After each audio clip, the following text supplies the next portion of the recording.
दोस्तों आज हम बात करेंगे हाई फंक्शनिंग ऑटिज्म की। नमस्कार दोस्तों, मैं पूनम गुप्ता, एक स्पेशल मदर और एक स्पेशल टीचर आज आपके सामने हाजिर हूँ अपने एक नए वीडियो के साथ। दोस्तों आज हम बात करेंगे हाई फंक्शनिंग ऑटिज्म की। ये एक ऐसा शब्द है जो कि दर्शाता है कि ये ही एक ऑटिज्म का एक उप प्रकार है। दोस्तों हाई फंक्शनिंग का मतलब है जो बच्चे हैं उनका जो आईक्यू होता है वो नॉर्मल होता है या नॉर्मल से बहुत अधिक होता है। ऐसे जो बच्चे होते हैं इनका जो आईक्यू लेवल है वो इतना ज़्यादा होता है कि ये नॉर्मल से हट के बहुत सारे काम इतने अच्छे हाई लेवल पे कर लेते हैं कि जिनको हम सोच भी नहीं सकते हैं। लेकिन जो ये बच्चे होते हैं इनका जो होता है सोशल बिहेवियर बहुत अलग होता है, खराब होता है और इनमें जो होता है आपस में कम्युनिकेशन बहुत कम होता है। ये खुद में ही व्यस्त रहते हैं या अपने ही कामों में लगे रहते हैं, ये दूसरों से बात करना ज़्यादा पसंद नहीं करते हैं। लेकिन दोस्तों क्योंकि इनका आईक्यू बहुत अच्छा होता है तो ये जिस भी चीज़ में रुचि लेते हैं या जिस भी काम को करना चाहते हैं ये उस चीज़ को बहुत अच्छी तरीके से कर लेते हैं और एक हाई लेवल तक पहुंच जाते हैं। दोस्तों इनकी जो ओरल स्किल है वो भी बहुत अच्छी होती है क्योंकि इन्हें बोलने में भी कोई परेशानी नहीं होती है। लेकिन दोस्तों क्योंकि इन बच्चों में ऑटिज़्म के कुछ लक्षण होते हैं जिसकी वजह से इनमें भी कुछ दिक्कतें ऐसी होती हैं जो कि ऑटिज़्म के और बच्चों में होती है।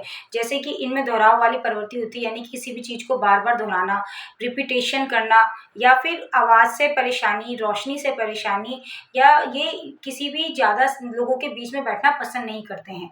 ये इनकी सबसे ज़्यादा परेशानी होती है। और दोस्तों इन सब चीज़ों की वजह से इन्हें ऑटिज़्म में शामिल किया गया है क्योंकि ये जो बच्चे होते हैं इन्हें अलग रहना ज़्यादा पसंद होता है, लेकिन ये किस भी काम को कर रहे हैं तो बहुत अच्छी तरीके से कर रहे हैं। तो इसीलिए इसे ऑटिज़्म का एक उप प्रकार बोला गया है क्योंकि इसके जो बच्चे होते हैं इनको जो दूसरों की सहायता की ज़रूरत नहीं होती। ये अपने डेली के जो वर्क होते हैं उन्हें बहुत अच्छी तरीके से कर लेते हैं, अपने कामों को अच्छी तरीके से करते हैं और कभी भी इन्हें किसी दूसरे आदमी के जो दखल-अंदाज़ी वो पसंद नहीं होती है दोस्तों।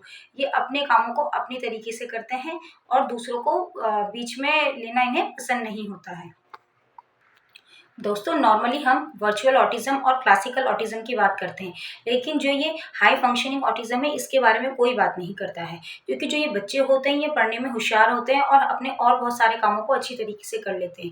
लेकिन समस्या कहाँ आती है जब ये लोगों से घुलते-मिलते नहीं हैं, जब इनका सामाजिक व्यवहार नहीं सही होता है या ये कुछ चीज़ों से ऐसी चीज़ों से डरते हैं जो कि सामान्य बच्चे नहीं डरते हैं, तो इन सब चीज़ों की वजह से बच्चे में ज़्यादा परेशानी आती है। तो इन सब चीज़ों को दूर करने के लिए हमें इन्हें भी किसी अच्छे साइकोलॉजिस्ट को दिखाना ज़रूरी होता है क्योंकि ये सही है कि ये अपने सब कामों को अच्छी तरह से कर रहे हैं, लेकिन कुछ चीज़ें ऐसी हैं जिनको हमें सुधारना ज़रूरी होता है। तो ऐसे बच्चों को अगर आप हो सके तो अपने आस-पास में जो अच्छे साइकोलॉजी के डॉक्टर होते हैं उन्हें दिखाएँ या फिर जो भी कोई अच्छे थेरेपिस्ट होते हैं जिनसे आप कंसल्ट कर सकते हैं उनसे कंसल्ट करें और इन बच्चों में जो परेशानियाँ हैं उनको दूर करें।